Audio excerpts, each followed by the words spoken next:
जय जगन्नाथ ओं नमो भगवते वासुदेवाय।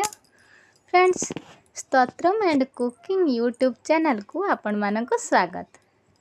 आज आम सुजना शाग ता सहित पालंग शाग एवं से नड़िया कोरा दे आज भाजी नेबा।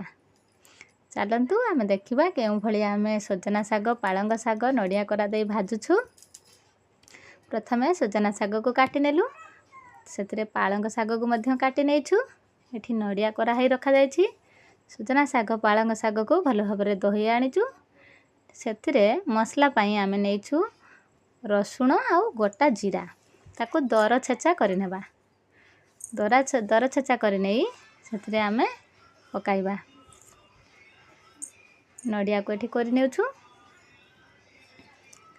एभली आम नाली लंका 4टी नेछु आउ किछि पियाज मध्य काटी नेछु। कड़ाई को भल भाव में गरम कर नहीं से आम नाली लंका को ऐड कर नेलु। पियाज किछि ऐड कर नेलु। हल्का ब्राउन कलर हे आसले आम से जो छेची रखी थे रसुण आउ जीरा को ऐड कर नेबा। तो भल भाव में मिक्स कर नेबा। एबे से आम कलर पाई किछि हळदी गुंड ऐड कर नेलु। से नड़िया कोरा को ऐड कर नेलु।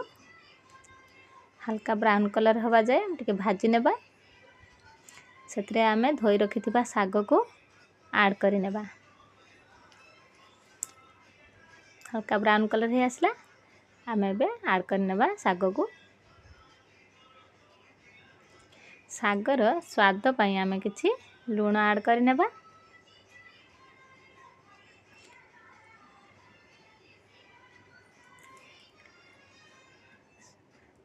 स्वाद लूण ऐड करवा एवं तार मिठालिया अंश आसवाई से किसी आम चीनी ऐड करनेबा। टिके सुजना सागरे मीठा मीठा लगिले टेस्टटा भल आसी थाए। से आम ताको से चीनी किछि ऐड करनेबा। देखंतु शाग प्रस्तुत हो आसला।